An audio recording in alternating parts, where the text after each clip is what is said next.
To Thailand, where demonstrators have been on the streets demanding that Prime Minister Prayuth Chan-ocha resigns immediately. Pro-democracy demonstrators in Thailand expanded their protests, demanding reform of the monarchy. Thousands of Thai protesters marched to the German embassy in Bangkok to put pressure on King Maha Vajiralongkorn, who spends much of his time in Germany. Protesters have appealed to Angela Merkel's government to investigate whether Thailand's king has exercised political power during his extended stays in Bavaria. The German Foreign Minister Heiko Maas said that the European power continues to look into his behavior during sojourns in Bavaria and that it would be unacceptable for King Maha Vajiralongkorn to conduct politics there. In fact, on Monday, Thailand's parliament began a special session to address the prolonged tensions in the country. The non-voting session of parliament is expected to last 2 days, for which only 450 of the total of 731 members of both houses had signed in.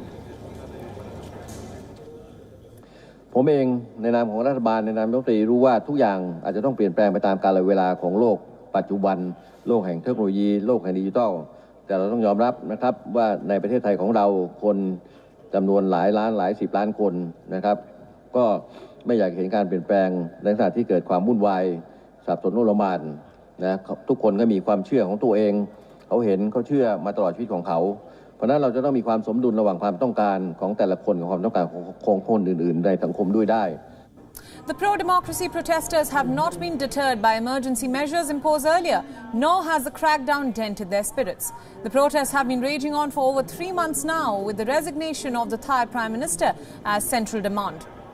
The protesters want that the Thai Prime Minister Prayuth Chan-ocha resign immediately, and the amendment of the constitution is also on the list of demands. And reforming the monarchy so that it can conform to democratic norms is another crucial demand in this protest movement.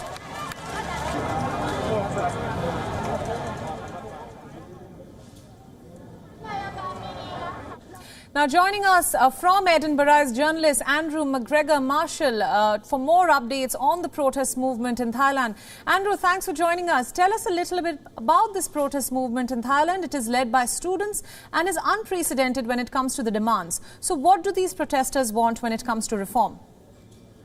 Well, the most significant demand, and the reason it's so unprecedented and historic, is that for the first time ever in Thailand, the protesters are openly calling for a reform of the monarchy. Now, Thailand is supposed to be a constitutional monarchy, rather like the UK or various European monarchies, where the king doesn't really have real power. But in fact, in Thailand, the palace wields immense power. And the current king, King Vajiralongkorn, is really unpopular with most of the Thai population. He's been abusing his power. He's been through several scandals. And this has caused a large amount of discontent in Thailand.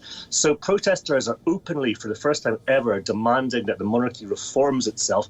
And this is why it's such an amazing moment and remarkable moment in Thai history. Right, absolutely. Now, as you just pointed out, Andrew, the monarchy is considered almost sacrosanct in Thailand. And in this protest, reform is being demanded within the monarchy with special focus on the king and his whereabouts, even in Germany. So tell us more. What lies ahead, and will the king respond to these demands? Well, it looks very unlikely that the monarchy or the military will agree to reform themselves. From everything we know about the king, there's no way he'll agree to lessen his power. And his allies in the military also don't want to stop meddling in politics. Just last Friday, we saw the king go on a walkabout outside the Grand Palace and encouraging royalist supporters who'd stood up against the protesters. So he almost seemed to be trying to create conflict between the royalists and the democracy protesters. Unfortunately, that's the way things look like they're going. Several times in Thailand's modern history in the past half century, we've seen violence on the streets of Bangkok, where the military has opened fire on peaceful protesters.